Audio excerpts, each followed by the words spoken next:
And one last one. And release. I'm going to roll to my back, but before I do that, I'm going to take a stretch from my back. So push into your hands and sit back in your child rest. Now, sometimes this is too much for people, so for their knees in particular. So again, you can stretch your back seated, and I will show that stretch.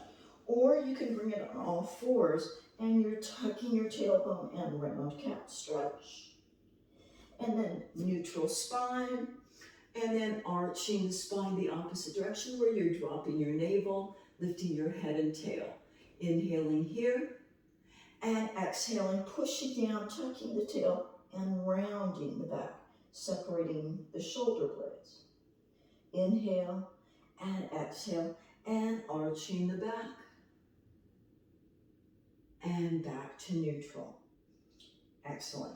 Now, that would be a way of doing your cat and cow kneeling or your child pose. If you have knee issues, sometimes that's completely contraindicated and uncomfortable. So you can do the same thing sitting down. So sitting down with the legs slightly apart, hands, and definitely putting weight into the hands, I can arch my cat, right? I'm keeping my head up, then I look down towards my belly, and I push down and I separate my shoulder blades. And I'm coming up all the way to the top. Inhaling.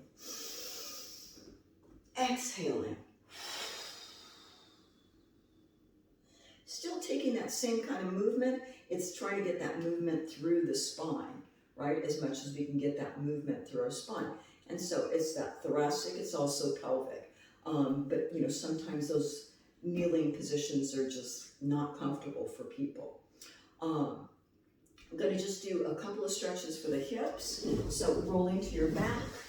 I'm going to have you I'm going to take the leg closest to you, and I'm going to bend the knee into my chest. Kind of remember that knee stir that we did before. I'm going to take my ankle, and I'm going to place it on top of my thigh. Now, sometimes the hip is so tight, just trying to get in that position is all you need to do. So feel free to just kind of find that stretch. And if you're tight, sometimes it takes your breath away. So try to remember to breathe here, right? Now, hands by your side. Wobble from side to side, right? Just wobble from side to side. I'm rocking from one sitting bone to the other.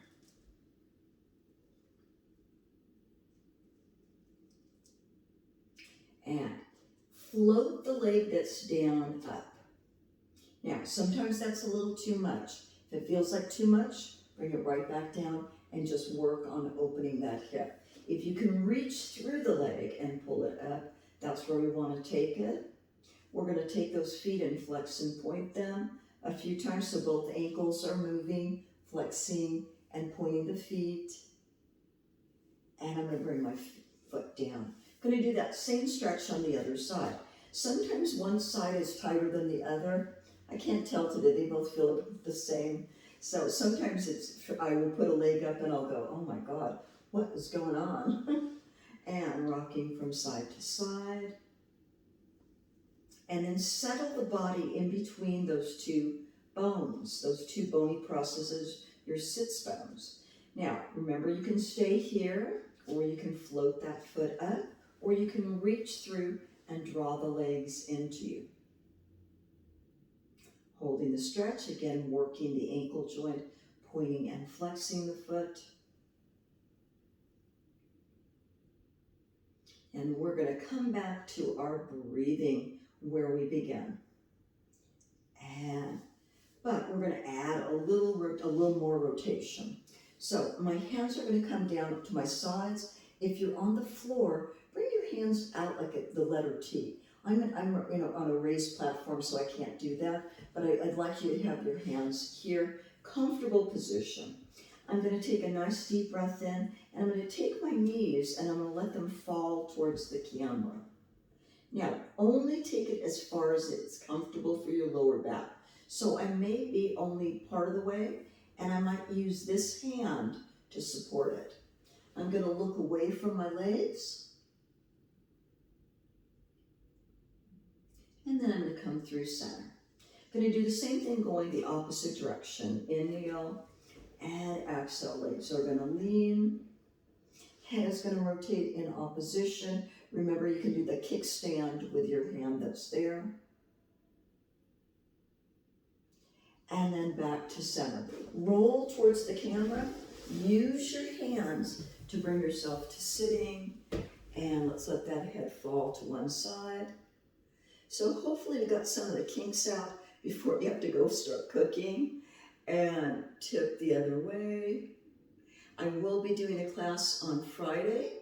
It will be a little bit more aggressive than this one, but not much. Because remember, you gotta recover along with strength training. And shoulder shrug up, drop it down. Inhale, exhale. And last but not least, inhale and exhale. Thanks for coming, and I'll see you all Friday, and Friday will be at 1 o'clock.